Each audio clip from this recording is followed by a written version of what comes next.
is that I record this so that others can see it later. And I'm going to share my screen on just a second and bring up some slides that you guys can see while I'm talking.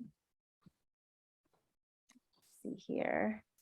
And then let me move it just a second. I should be a Zoom expert at this point, but there we go. All right, everyone can see that? Good. All right. Yes. I will go ahead and so thanks everybody for showing up for the information session tonight. I'm going to go ahead and give kind of an overview and then open it up to questions and comments, and anyone, you can ask whatever you want, or you can push things into the chat if it's going along, or even interrupt me. It's totally fine. We'll take it as it goes. So first, just again, this is the information session for the Energy in Action Sports Summer Sports Camp for 2023. So already you're like, wait, what's that? So just a heads up, Ray United FC is going through a rebranding, and we are changing the name to Energy in Action to reflect the broader kind of profile of activities that the organization now carries out in a, like, as opposed to where it started out as generally just a soccer program.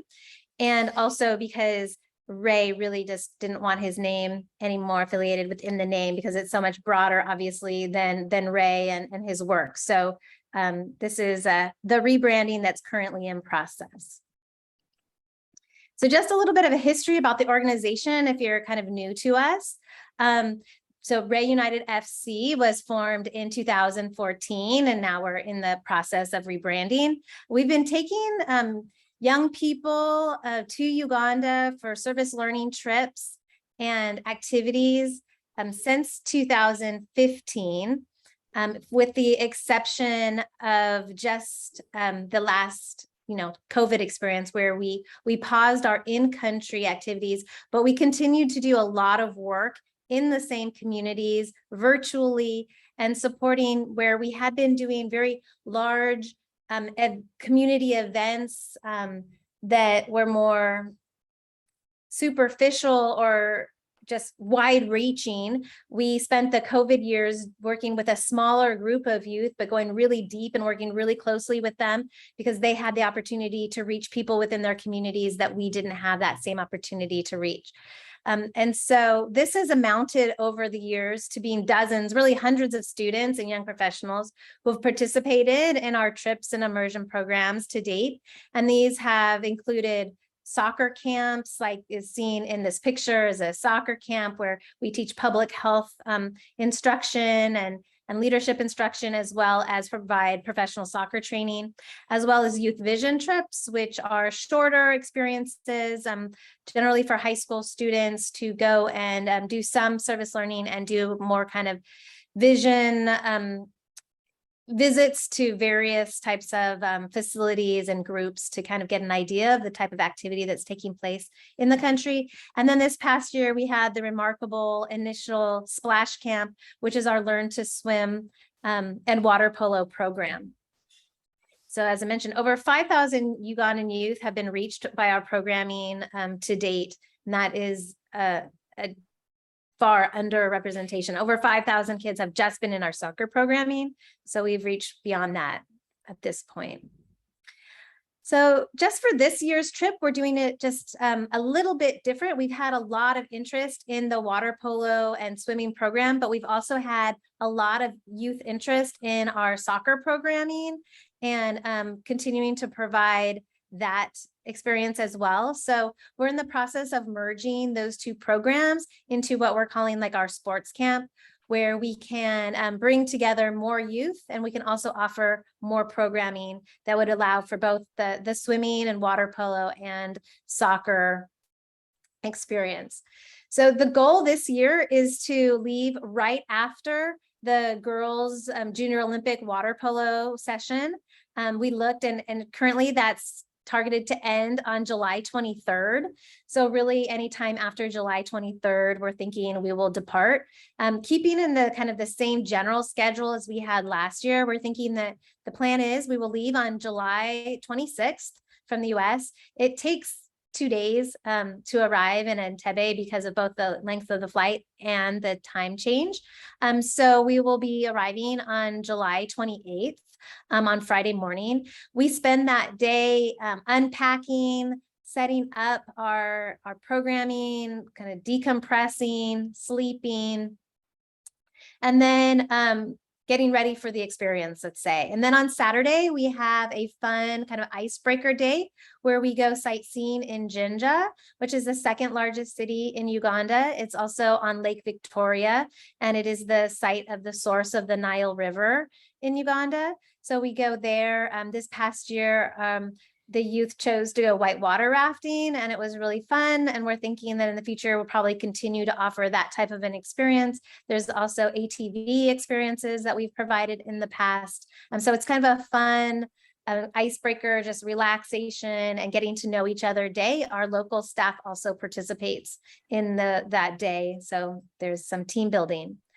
Then on Sunday, July 30th, the plan is to have water polo and soccer exhibition games and team building with players and coaches in Uganda. So this is the opportunity to partner with like the Ugandan Swim Federation and the national water polo team, as well as some professional soccer players, and have a fun day of games and exhibitions and kind of community building. Monday through Friday, August 31st through July 31st through August 4th, we will do the public health, water safety, and sports camp. And again, this is I'll go into more detail about what's incorporated into the camp and what our youth do and participate. I should say that I think maybe all youth who participated this last summer are on the session tonight, so they can also speak to that experience in just a few minutes and about what they did. Saturday on August 5th, we leave the central kind of Ugandan capital area, Kampala, and we travel up to Murchison Falls in the safari park. And we visit a rhino sanctuary where we see rhinos pretty up close. And we go on a river cruise. It's kind of like the ultimate Disney jungle cruise, actually on the Nile, and see animals. And then we overnight in the park at a resort. Like more like a youth hostel resort in the park. And then Sunday, August 6th, we travel to Lira and we do an overnight with local families whose youth are collaborating with us in ambassador program and working with our organization. And then we return after that to Kampala and we shop and come home. So it's a very packed week, 10 days. That our youth participate in, and they get really an overarching kind of experience and a lot of time engaging with local community members and local youth. So just a bit more on what the camp itself involves. The camp is composed of a lot of different stations, and we bring in this past year, we brought in about 50 youth for the splash camp. We're thinking about doubling it or increasing it a little bit, even more than that this year, with more volunteers and more stations. But the stations involve interactive public health safety workshops. So for example, we teach the local school children who are living around Lake Victoria topics around first aid and water rescue, swim instruction, community drowning prevention strategies, water safety, as well as issues around sanitation, hygiene, and then kind of water sports. And obviously water polo, we teach basic water polo skills, and we engage in friendly water polo matches with Ugandan water polo players during the program. That was just limited to Splash Camp last year. This year, we're incorporating what we've traditionally done in soccer camp as well, by engaging youth and advancing their soccer skills with coaching from professional Ugandan soccer coaches and volunteers, and helping children kind of just overall learning the importance of leadership and teamwork through team sports. And we're teaching we'll incorporate additional public health education around sanitation, risky behaviors, sexual and reproductive health, and mental health to local school-age children. So these are between about 11 and 17 years old are the youth who participate. Yeah, this is just another picture from our program this past year where our youth were at an event with the Ugandan national water polo team. And just this idea of leadership and professional development, that the sports camp staff engage in leadership activities designed to boost confidence, establish lasting relationships, and promote professional development amongst our staff. So the staff is a major element of the program, as well as the youth participants. Here's just a few more pictures from the program. There's Abby instructing youth on first aid. There's Moses, who's the director of Swim Safe Uganda, talking to kids about water safety and basics of learning to swim and kicking. There we have Max and Kyle teaching water polo to a group of youth. And then we have Roman there in the middle with a bunch of very enthusiastic girls who are so excited to play water polo and participate in the program throughout the entire week. And these are pictures from our soccer camps, kind of the same idea, teaching soccer, running, working with our youth, kind of incorporating interactivity, dance, movement, all of the time. This is a workshop that was focused on nutrition, and they were planting fruit trees at the school where the program was running at the time to incorporate nutrition, better nutrition. There. And then one part of the program is that into July is also World Drowning Prevention Day. And we have a strong collaboration with the Ministry of Health, Swim Safe Uganda, the Ugandan Swimming Federation, and USC to promote drowning prevention. And we participate in the World Drowning Prevention Day event in Uganda. And this includes exhibition water polo matches, water rescue and first aid demonstrations, as well as listening to testimonies from drowning survivors and first responders, and bringing in high ranking of policymakers from throughout the country and giving out awards. So these are just some pictures of the World Drowning Prevention Day from last year that we will participate again in organizing during the program next year.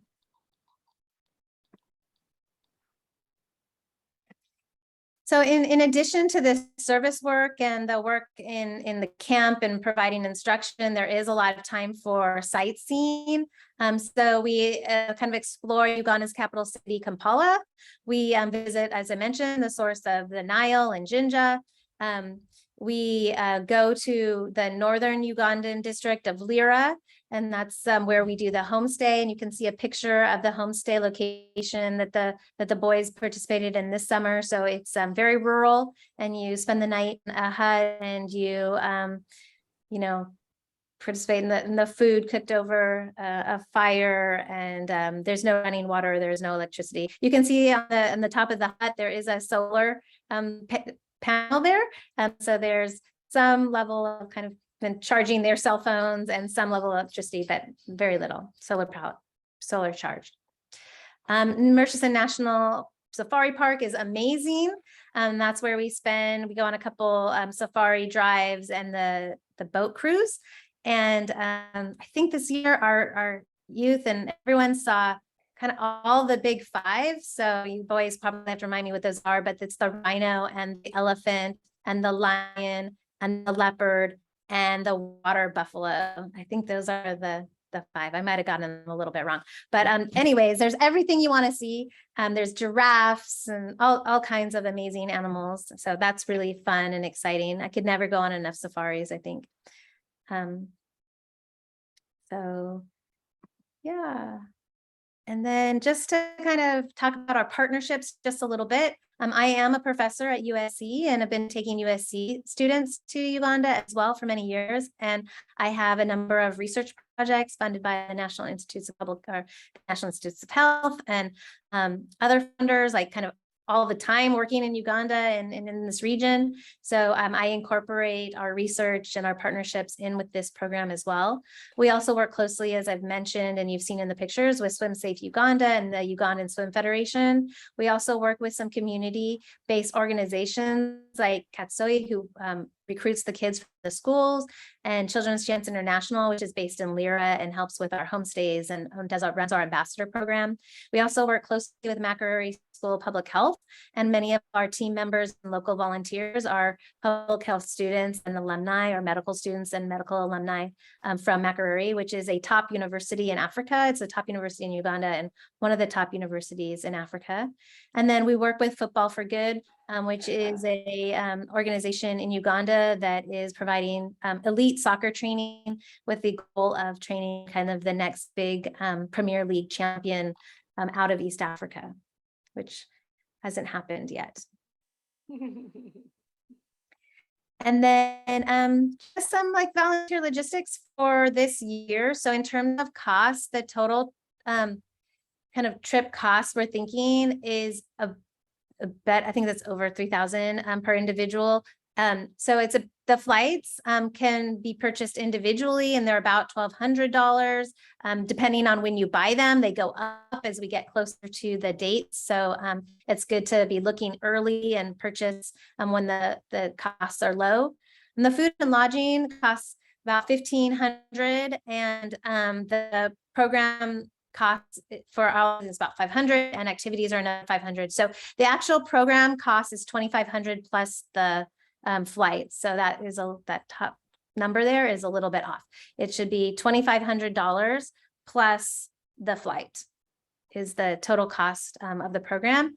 And we're confident that that is a great deal for what you're going to get out of the experience and out of the program.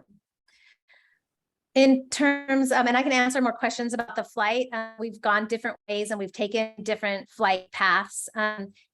Traditionally, it really go by price and who has the best deal at the moment. But oftentimes we've flown Turkish Airlines through Istanbul. This year we flew Qatar.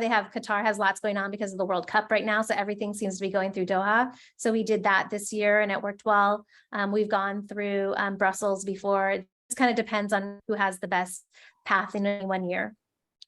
Uganda does require a visa. So that needs to be, it's $50 and you apply online and it takes about 48 hours to get.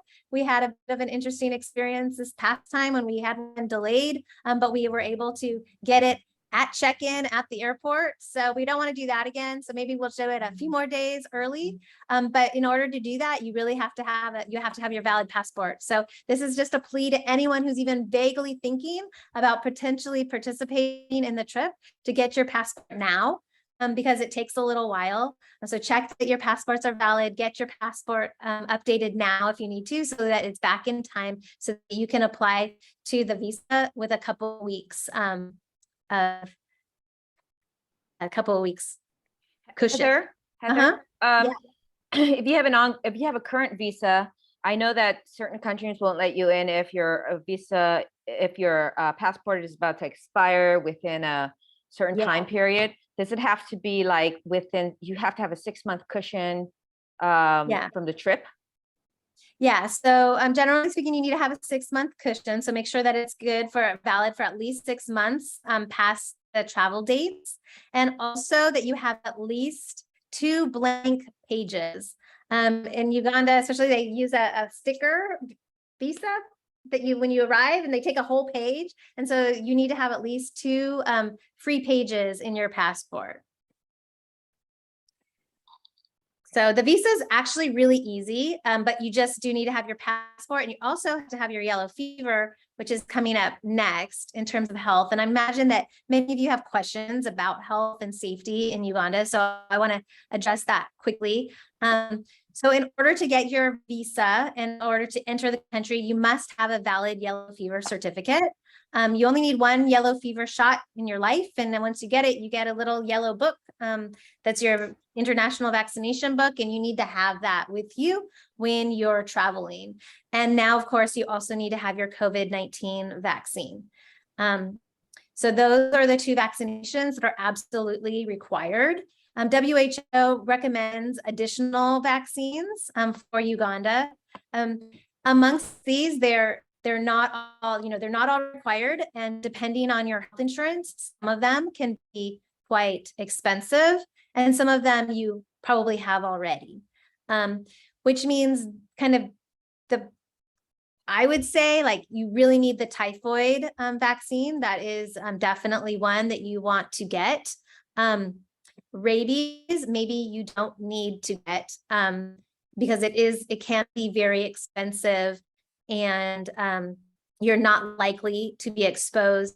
And if for some reason you were exposed, you can get the rabies prophylactic treatment in Uganda if there's any risk of you having been exposed. And I have done that there before with one student, just totally precautionary, extreme precautionary, but it also wasn't a problem to get those shots after potential exposure.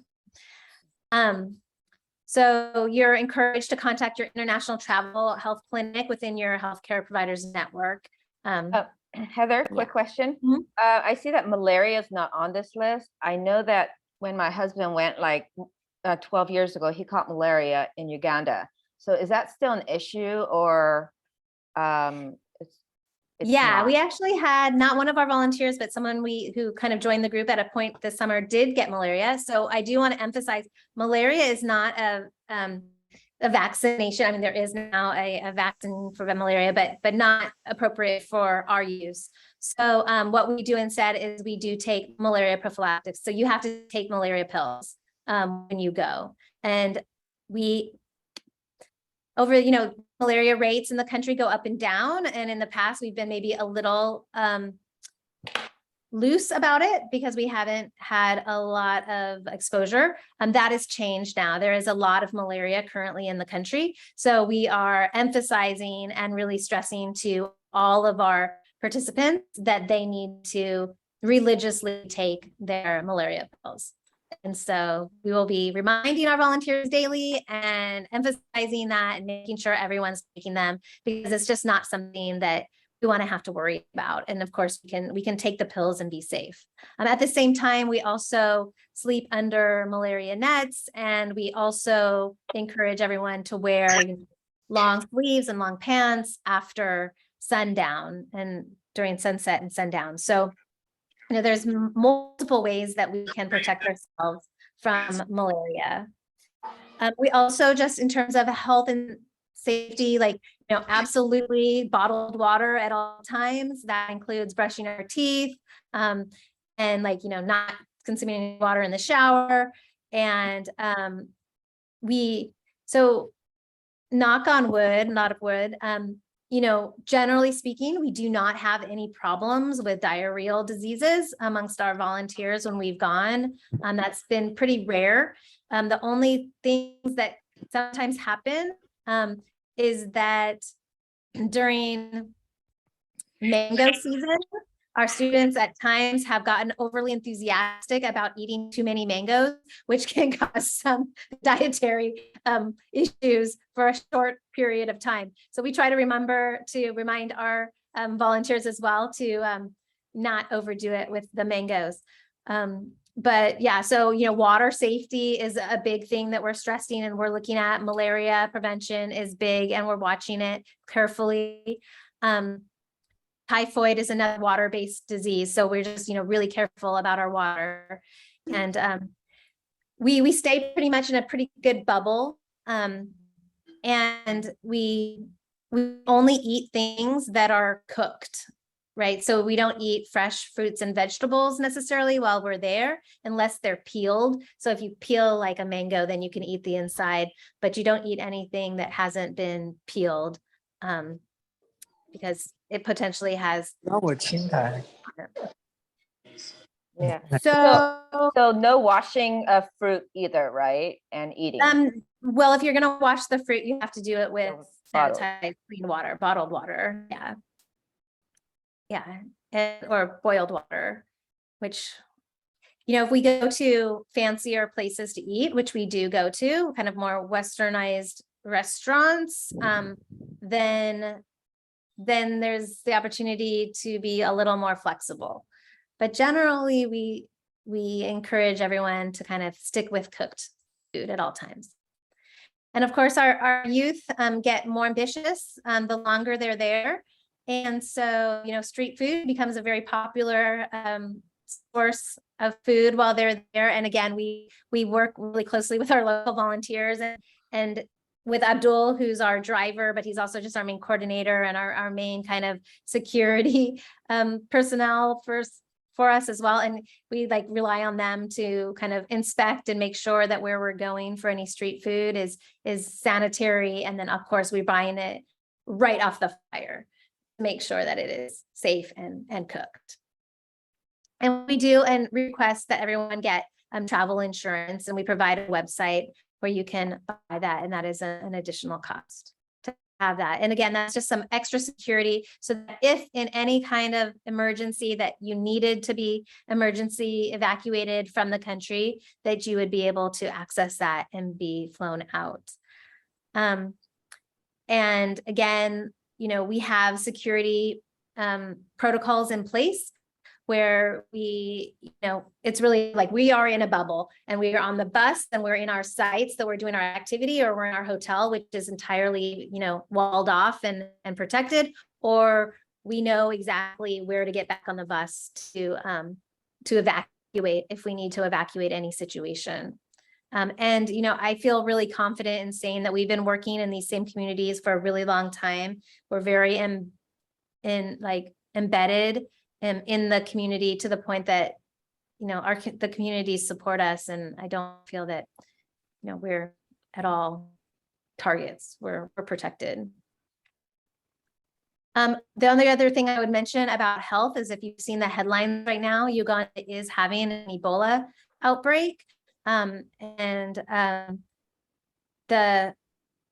thought is, cases are already going down. I'm thinking that by the end of this month, knock on wood again, I know we're all traumatized from the COVID experience, but knock on wood, the outbreak will be fully under control, hopefully by the end of this month, and certainly by the end of the year.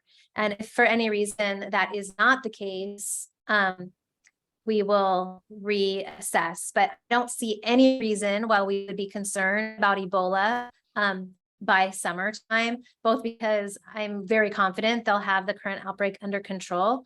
And if for any reason, they also will have a vaccine. The vaccine's kind of being rapidly rolled out right now and tested. So I'm pretty confident by the summer, it will be under control. And of course, Ebola is also a very unique disease in that it's not easy to get if we're in our bubble, right? Again, we're very much in a bubble. So in terms of transportation, the volunteers are responsible for air travel, although we do coordinate as a group and travel together and arrive together. So if you want to travel separately, you can, but generally we all go together. And in Uganda, the volunteers are all picked up from the airport and transported together at all times in a group bus. It's the party bus. And so this is a picture of the party bus. We have music and potentially dancing and a lot of laughs and a lot of fun in that bus. In terms of food and what is Ugandan food? So all food is provided throughout the camp programs. Volunteers may be responsible for some snacks while sightseeing if they want, but generally even those we usually buy all together just because it's easier. Generally speaking, Ugandan food is pretty starch heavy. The typical meal is beans, rice, and posho, which is grits, cassava, stewed chicken or goat.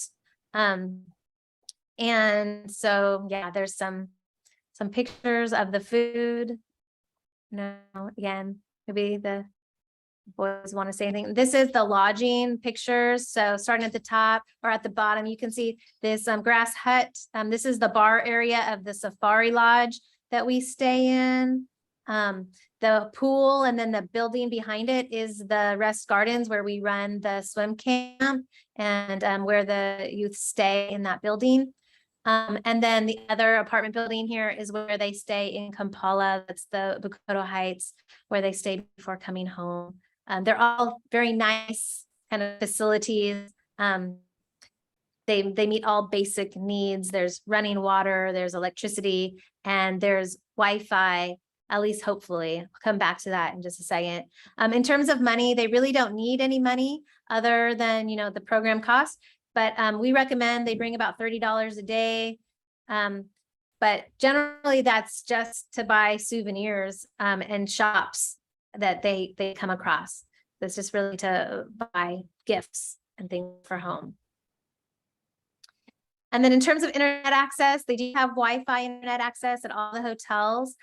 There has traditionally been strong service in rural areas. This summer, the service was weaker than typical, and that seems to be like kind of an issue right now in Uganda. They're having a little bit of trouble.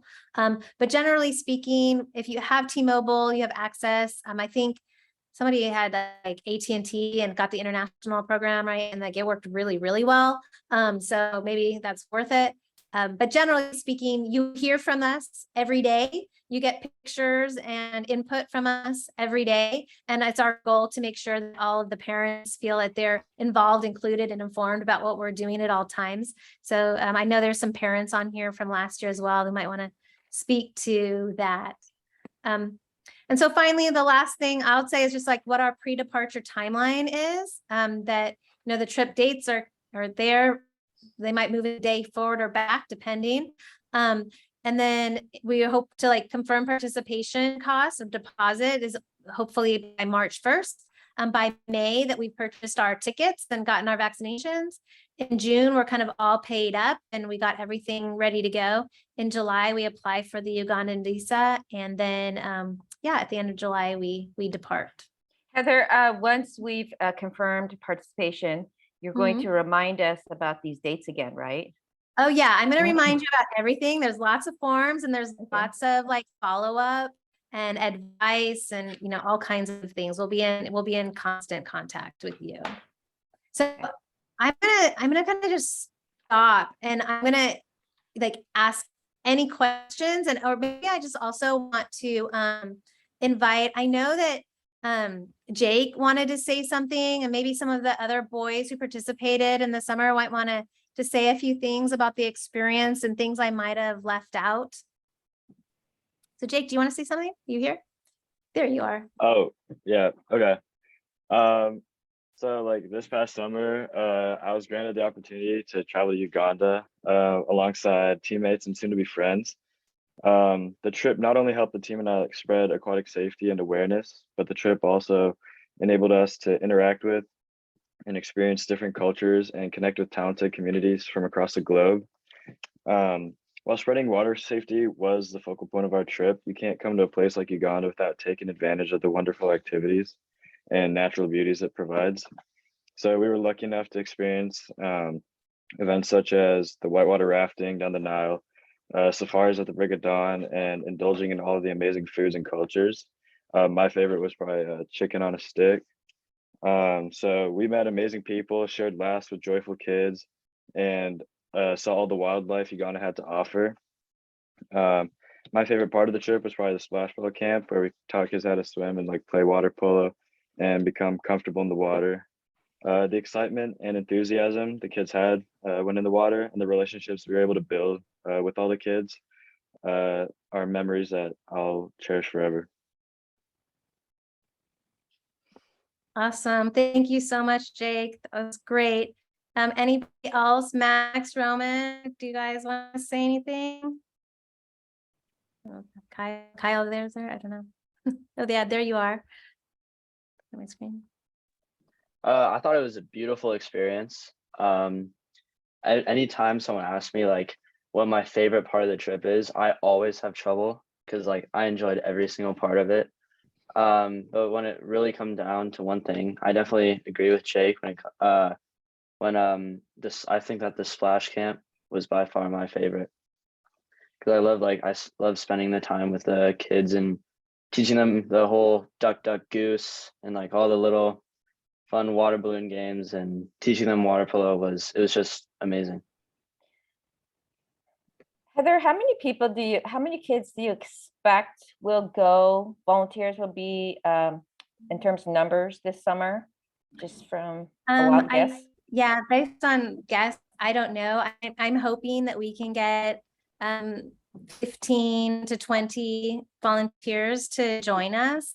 This past year, we had the 5 water polo players, and then we had a handful of other university students kind of jump in. So I would love to have a bigger group this year. In the past, we've had up to 20, 25 volunteers come.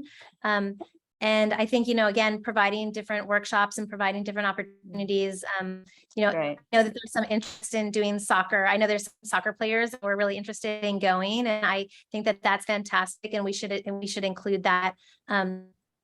There's opportunities to do it at different times, but it's also great to kind of do it together because it is so much fun. And the splash camp and the water programming added such a fantastic element to our programming that I really want to have everyone be able to experience that too. Drowning prevention is such an important issue, and it was so successful. So do you see a cap? Do you think you'll cap it somewhere if it gets too large? I think we probably will have to. I think over 20, we'll probably have to cap it, both because of facility limits, and then also we want to make sure that it's a really meaningful experience, that everybody has something to do all the time, and we don't want them to just be sitting around. That's kind of that's always my fear, and that the students are, we have a commitment, would make students sign and volunteers sign. It's I'm not going to sit on the bus, or, I'm not going to just sit in my room, that I'm going to be present and participatory and engaged with the youth at all times. And I have to say that this summer, these guys, they were just amazing. I mean, from day one throughout the whole time, they were just fully invested and participatory and with the kids every second. It was so heartwarming. I think the love was just shared across it, that the Ugandan kids love them. They love the Ugandan kids. It was just so beautiful. And so, I want to make sure that it's not so big that we lose that piece of the experience. If we need to add additional trips, moving forward, then we would do that, but we want to keep that. Yeah. Roman, Kyle, or any parents? Yeah, Roman, go ahead. Yeah, I just wanted to kind of add on to Max and Jake. I think the one-on-one interactions, whether it was any of the kids or meeting the other volunteers, was probably one of the better experiences. Just learning about the other people and the culture was amazing experience. Yeah, we have volunteers who have been working with us for a really long time. So our Ugandan volunteers, many of them have been working with us for 5-6 years. They've seen various come in and out. They are so enthusiastic and such warm, amazing, educated people. And so that's also just really great that they don't just interact with the youth, but they interact with what I would say are their peers, right? These young, educated, future leaders of the country, and they get to meet them and learn from them. I just wanted to say that I thought it was such an amazing experience because you were able to get a little bit of everything. We got there, we went whitewater rafting. That was so much fun with friends. Then we got to play, and then we got to teach the sport we love.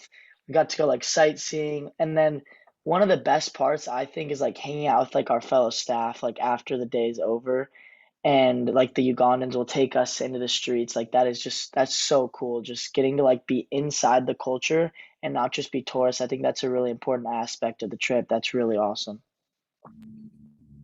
Yeah, I kind of joked about it, but the first day when we went to Jinja, we pulled over to a market and we asked the boys if they wanted to get out, and no one got out, and they kind of just all sat in the car while we grabbed them some food. And 5 days later, it's like, boys, come back to the bus, boys, come back to the bus, or just like, they're just off wandering the streets with their Ugandan colleagues and totally comfortable. And I think that transformation in just a few days is so wonderful to see them gain that comfort and just that awareness and just appreciation for the culture and the people. That's good to hear, because like 15 minutes ago, when you were talking about the bubble and how they exist in a bubble, I felt like it was too much of a bubble, but there's some sort of breakout of that bubble too. So that's good to hear. It's you have to be really careful with that bubble, right? I mean, like you don't want to get too far out of the bubble, to be honest. And I think that there was some concerns of parents last year too, that maybe they would, are they going to get in trouble? Are they going to like go out and party or something? And I don't, that's never been a problem, right? It's more like pushing them out of the bubble is more the issue than keeping them in, just because it is a very different place. That's a low resourced environment. There's, a lot of things that are very different and that can be like a little scary. And so, coming to confront that and to appreciate and to see it in a different light is part of the experience. And gaining comfort and being able to reach out and be in the community is really important to us.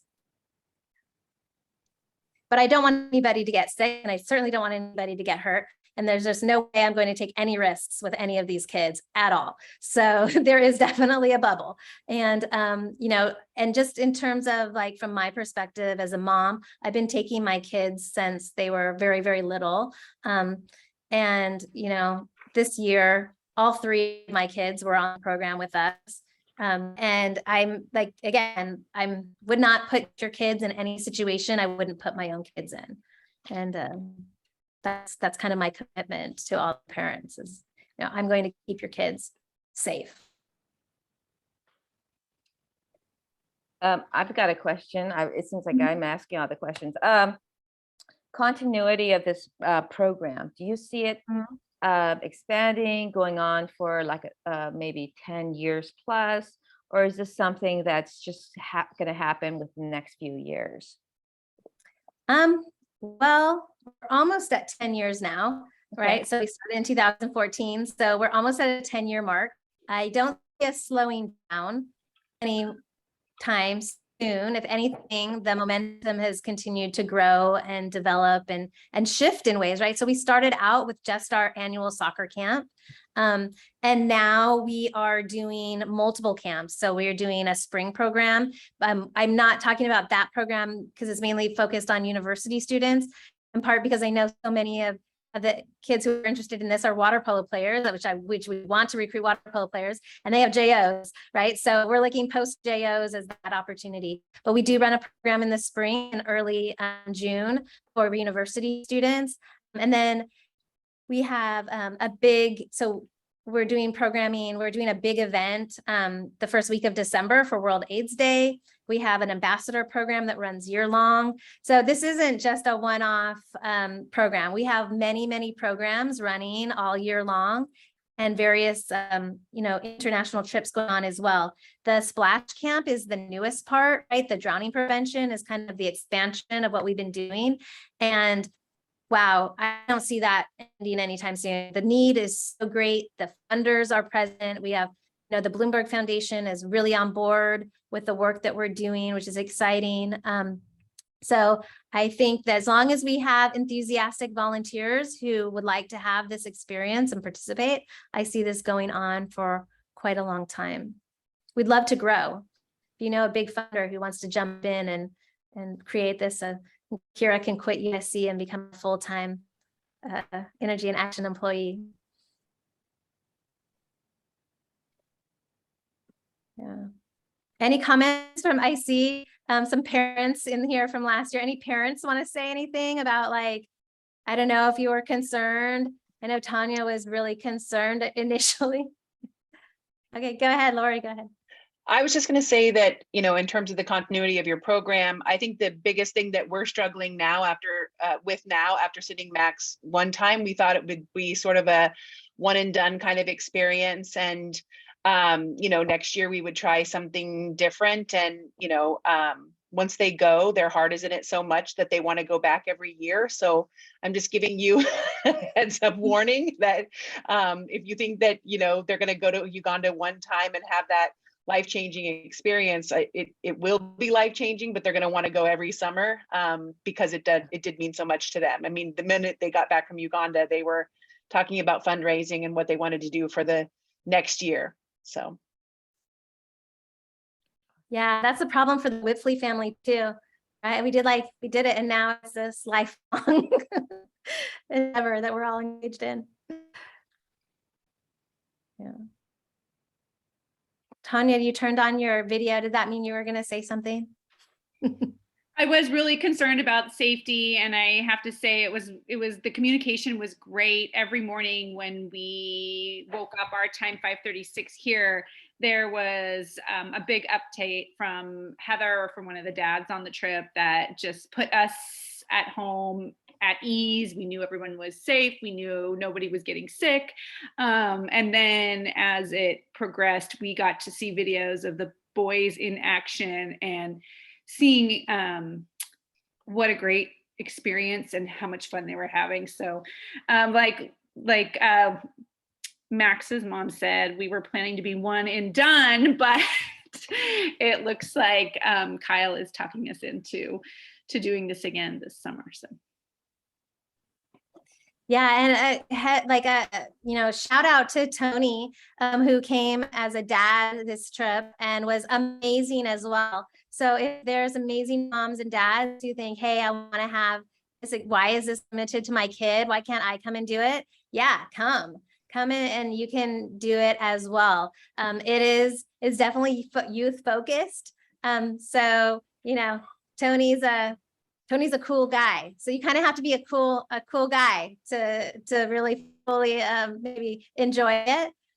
You have to be ready for a little bit of noise in the bus at all times, but if you're up for it.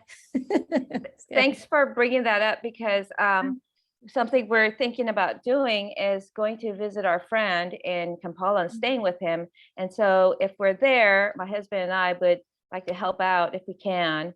We wouldn't be staying at the hotel with you guys and our child, but we would be sleeping at our friend's house, but it would be something I would love to help out if I can, if I'm there during the program. Everyone's always welcome to come and pitch in. It's, you know, it's kind of, it's addictive. Once you're there, you can't hardly, you know, not participate because it's just so fun. So a lot of our, you know, that's why our Ugandan staff keeps coming back. It's just so fun and wonderful, and the youth are just so beautiful. Lynn, go ahead. So Tony is not able to log in right now. He's at a jiu-jitsu class right now, but I know that Tony had an amazing experience, and he was very, very he had a great time being part of the program. He was happy to help out, and he had an amazing experience. Like, he loved the food, he loved the people, and he was happy, you know, taking the pictures and being with the boys, and, you know, the safari experience was amazing. And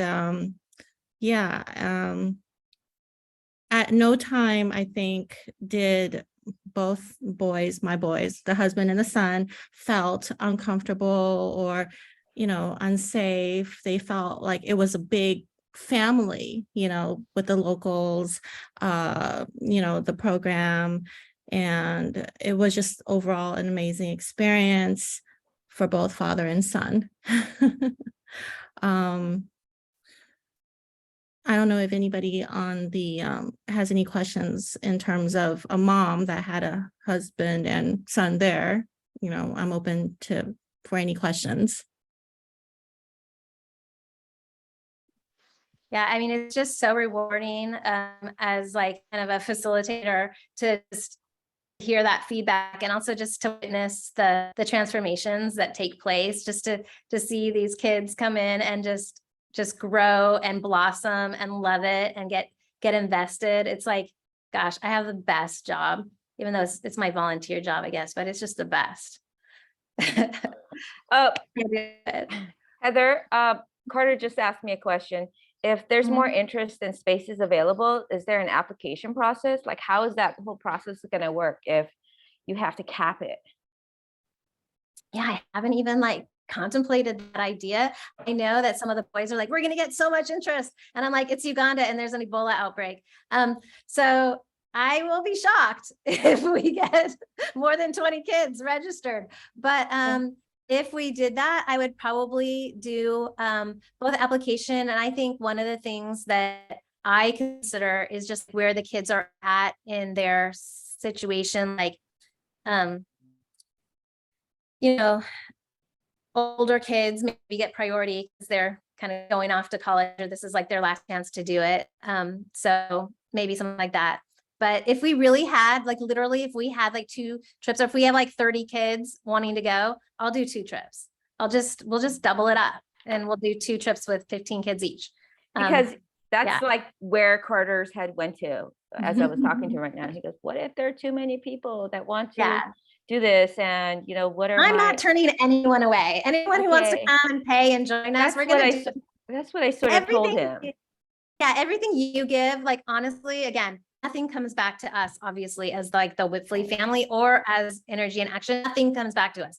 Everything goes into the community. Everything is poured into these kids. So if you're willing to put resources and want to participate in this program, we're going to make it happen because we want to provide those resources to the kids. And so, like, you know, I wouldn't worry about that. We're gonna figure it out.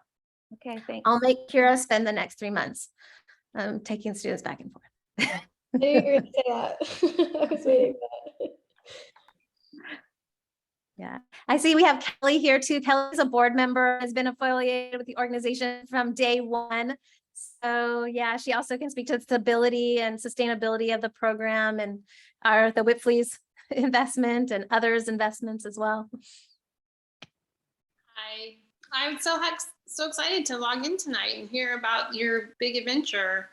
Yeah, I love the Splash Camp. I love the success of Splash Camp last year, and I love that you're promoting it so early in the season. Hopefully we do get too many applicants and we can have 2 trips. I think that would be fantastic. Yeah. So Nathan, my son Nathan, and I went on a soccer camp, Ray United soccer camp, work trip 4 years ago, Heather, I think. Can't quite think of it, but yeah, before Nate started high school, and he's at Oregon State now. It's such a great experience to go with your high schooler, to have that kind of a vision, to have that kind of work experience together, to have that kind of a learning conversation. We loved all of it, every single minute. Yeah, I encourage everybody who's on the call, who's thinking about going, jump in, do whatever you need to do to go. It will be the best. Yeah, thank you. Yeah, Kelly and Nathan were incredible participants in the trip and have left a lasting legacy. I know they're still on Facebook and Instagram and all these things, texting back and forth. The team still, like we said, it becomes a family, and then this family stays together for a long time. Yeah, I mentioned Abdul the driver. So, you know, we're in like contact all the time. He's a key member of our team on like working with us all the time. So there's a lot of people there who are invested. So exciting. Yeah. Any other questions, concerns, issues? I think if I can think of anything else. Oh, I think she has. I have one more comment, which is if you decide to go, make sure that you do advanced planning on your passport, because we decided and kind of joined in at the very last minute and had about a month to get the passport renewed. And we're calling senators' offices and doing 24-hour visas, you know, right before the boys were leaving and having panic attacks in the airport. So save yourself some mommy stress by getting your passport renewed right away. Yeah. We actually ended up having really good luck along that. We had we're at the airport calling the consular general in Washington, D.C., who happened to be the cousin or the uncle of one of my former students. And it was like, it all worked out. with moments to spare, but it was great. So we want to avoid that. So the dates are July 26th. Again, they're a little bit open. And if you are a parent of a girl water polo player, we really would love you to come. The girls are so good at water polo in Uganda. The boys noticed that right away. And one of the reasons is because handball is like a huge sport in Uganda. So the girls have a lot of ball control already, and they love the water. And so there's so much enthusiasm, and we need young female role models that are athletes who are doing it. The girls are just going to love that. We talk about a lot of issues that are gender related. There's a lot of gender issues facing these kids that we want to be able to talk about together. So having girls on our team is really, really important. That's why we are waiting till after we're planning to wait till after the girls are done for JOs. If we get really, really huge response from boys and girls, one idea would be to send the boys a little early and have the boys do a camp, and then have the girls maybe come after if there's a time limits. Because I know one of the problems is right now we're thinking we're returning on about August 8th. We're thinking about maybe adding one day there at the end. We're not sure. Generally speaking, we're trying to keep it about the same as last time, about the same schedule. But so we're thinking about the 8th, but a lot of schools right now are starting, right? Like the 14th, 15th, 13th, 15th. So we have to get back. So if we have to move it up, then that's one thing. The boys could potentially go a little bit earlier and have the girls go later. But I like the mixed gender, so I'm not sure about that. But we will think about it if that becomes an issue. But right now we're leaving. The girls are done on the 23rd. It is in Orange County this year, JOs, so that's a little bit easier for our Southern California crew, that we aren't going to be flying back from San Francisco and flying out to Uganda all within 12 hours or whatever we did last year, which was crazy. But yeah, so the idea is just after JOs, we'll fly out, we'll spend 10 days, maybe 11 days in country, coming back August 7th or August 8th. I would prefer August 8th right now. Looking at the itinerary, and hopefully we could get a same day arrival. You can leave on the 8th and arrive on the 8th, depending on the flight path that you get. So that would be my preference. Also, sometimes, if we leave in the middle of the week, that can help with prices too. And is there a way for maybe the boys to coordinate to be on the same plane? Oh, yeah. There? Yeah. Okay. Yeah, we usually do all go on the same plane together. Okay. Yeah, we end up all kind of getting on the same reservation. Everyone kind of goes on generally like my reservation in the end. So as we get closer, we will coordinate that. It doesn't all have to be done at the same time. I kind of buy my ticket first, and then other people can add their tickets onto my reservation. And then we have paperwork that we take with us, right? Just because they're minors, and we have all the paperwork, and it's all certified, like that we can take take these young people traveling, and then obviously for any medical attention. I tell this story only to help relieve, not to cause any concern, but to relieve concern. The very first time I took university students to Uganda, the first night I took them out to a rural village to spend the night, a student got appendicitis. Which is a crazy experience to go through, but having to emergency evacuate her from this village to the capital city to have an emergency appendectomy in Kampala. And all I can say is that the private hospital in Kampala is clean, safe, really nice. She received absolutely excellent care 24 hours a day. She had a perfect surgery, perfect surgeon, really wonderful man. The whole thing cost $2,000 and was great. So, there isn't just, a vacuum. There are health facilities there. There are resources there. There's a lot of inequity, of course, in the country. So we would access the top tier medical care if necessary, and you can be confident that they would be well taken care of if for any reason there was some type of emergency, like an appendectomy.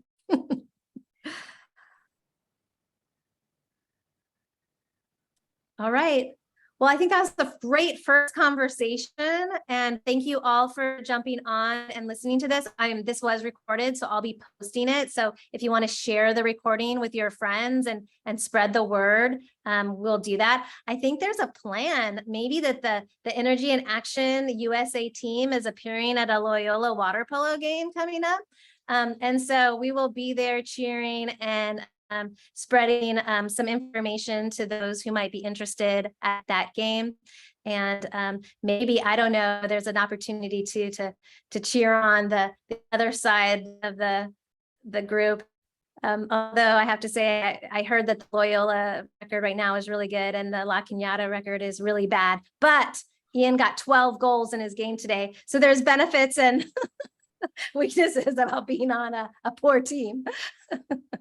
So we're not winning, but he's getting lots of goals. So maybe there's a chance to spread the word in some of these other teams, to these other teams in these other places where there might be kids who are interested. Most of the kids going on this trip are from Loyola, or it's just happened to be that one? Okay. Yeah, last year there were a lot of kids from, I think, all of the kids. Yes, all of you are Loyola boys, except for Ian, who is a La Cañada boy. So yeah, so that's a network that's kind of building, and we want to take advantage of that. But, you know, Rose Bowl boys, they're also Rose Bowl boys. So Rose Bowl boys, Loyola boys, La Cañada team boys. Well, Carter will be the first prep kid, I guess. Perfect. Yeah. Prep boys. I feel like Ian's a prep boy because they've been practicing there all season long. Yeah. Like it's prep water. Okay. Terrific. So help us get the word out. We hope that we can just have huge participation and be able to run multiple programs, reach more kids on the ground, teach more kids how to swim, save more lives that way. That's great. So let's help us get there. Thank you, Heather. All right. Thank you. I'll see you guys later. Thank you. Right, Thank you. nice Thank to see you. all your faces. Thank you. Thank you.